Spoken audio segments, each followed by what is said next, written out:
Okay, good afternoon, friends. Let's get out our science notebooks. All right, we're gonna get out our science notebooks. And let's listen to a story. So today we are reading Moon, Earth's Best Friend by Stacy McNulty. Look up, look up, look up. It's me, Moon. I'm Earth's best friend.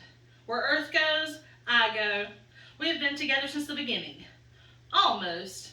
Let me tell you our story. Once upon a time, about 4.5 billion years ago, a space rock the size of Mars crashed into baby Earth. Big old mess. Pieces of rock, chunks of earth, and even lava were blasted into space. This crash trash came together to make me a satellite.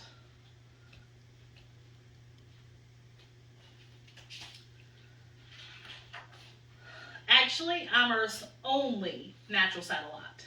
Natural means not created by Earthlings. Satellite means I circle the Earth. She has thousands of human-made satellites too. They're mostly metal and plastic. Not exactly best friend material.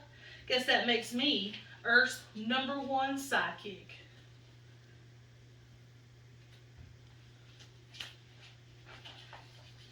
It takes me 27.3 days to go around the Earth once. It also takes me 27.3 days to spin once. Coincidence? I think not. Means I'm dependable. My face always smiles at Earth. You never see my backside. Friends, remember that number, 27.3 days. We'll talk about that in a little bit. But you probably noticed I look different every night. Fun, right?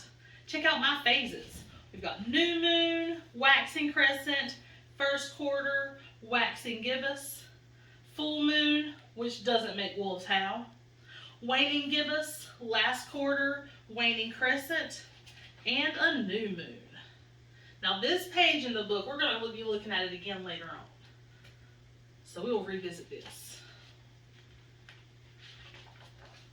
Some other planets have best friends too. I am Moon, but I'm not the only moon in the solar system. Here's Jupiter and its moons, Neptune and its moons, Saturn and its moons, Mars and its moons, Uranus and its moons. We also have Io, Titan, Callisto, and Ganymede. And of all the moons, ours is the 5th biggest. I'll always be Earth's pal, but that does not mean we're twinsies. She's bigger, 4 times bigger. The moon is 6,784 miles around, while the Earth is 24,874 miles around. And her gravity is 6 times stronger. Gravity is the invisible force that makes an apple fall to the ground instead of flying up to the sky. A cow that weighs 600 pounds on Earth would only weigh 100 pounds on me. And speaking of cows, Earth has cows.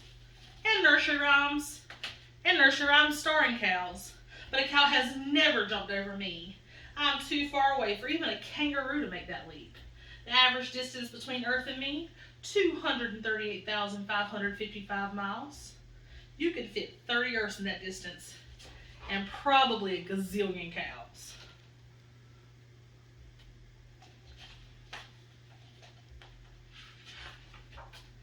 BFFs help each other out. I keep her from being too wobbly. This might be the most important thing that I do, and you probably didn't even know about it. With me, gentle spinning, my gravity at work. Without me, topsy-turvy. Don't worry, moon gazers, you're never without me.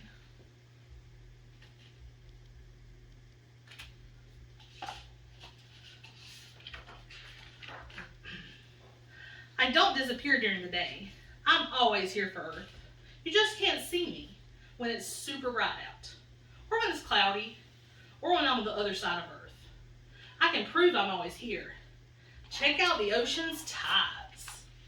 Friends, do we know what tides are? Give me a thumbs up. Okay. Tides are what make the ocean go out and come in. High tide happens twice a day. Low tide happens twice a day. That's gravity again, my gravity, pulling on Earth's oceans. So see, the bottom of the ocean looks very similar to this over here, but over here it's not underwater, and over here it is. It's because the tide has risen and the tide has fallen. All because of the moon's gravity. I have the best views of Earth, and Earth has the best views of me. But some Earthlings wanted to see me up close. I'm the only other place in the universe where a man has set foot, and I do mean man. I'm still waiting for my first female astronaut. I've had 12 moonwalkers, and a few left footprints, and some of those footprints are still here. No wind or rain or snow to mess them up.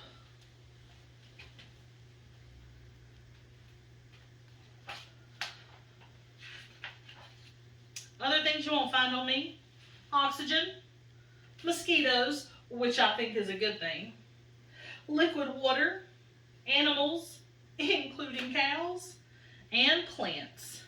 Things you will find on me: rocks, really big rocks, even more rocks. And then there's some presents from Earth, stuff left behind by untidy astronauts, like nail clippers, a golf ball, a falcon feather, a hammer, and an American flag.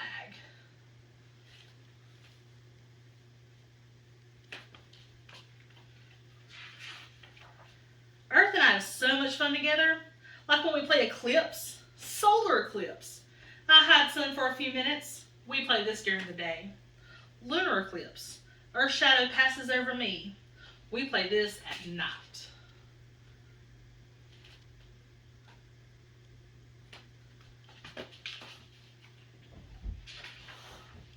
I'm always here for Earth. I'm always here for you. Where Earth goes, I go. Where Earth goes, you go. Guess that makes us best friends too.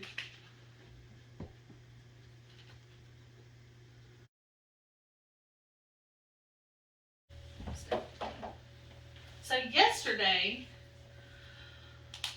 we talked about what makes daytime and the nighttime. Does anybody remember a very fun word that we learned yesterday that makes daytime and nighttime happen? Rotation. Good job, friends. Everybody stand up for me. We're going to get those stiffness out. Everybody show me rotation. Show me 2 rotations. Let me see my Earth's rotating. Oh, good job. And stop. Today we're going to learn a new word. It is called revolution.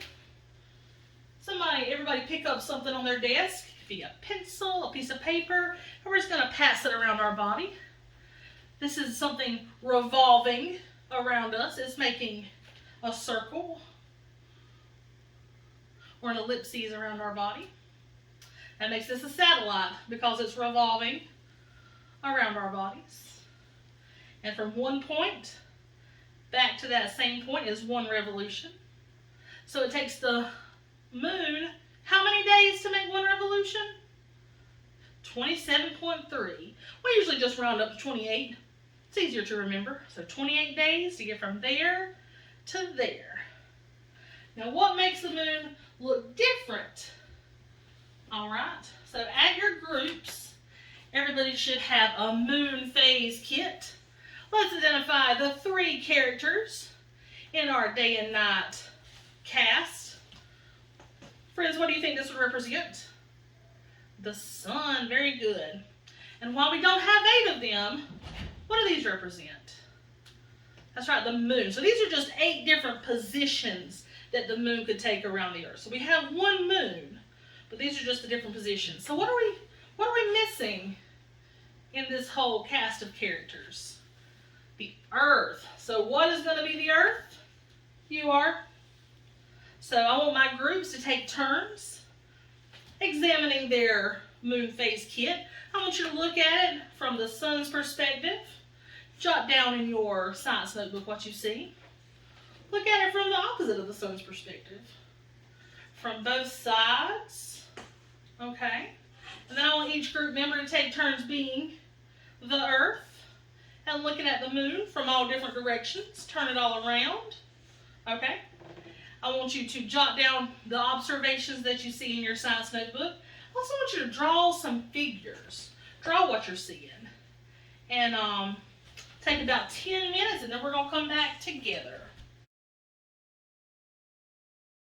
Hi, friends.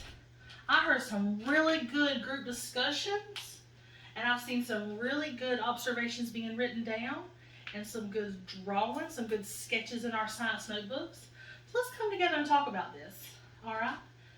So when we were inside as the Earth, we saw that the phases of the moon changed, right? But does the amount of light that hits the moon, does that change?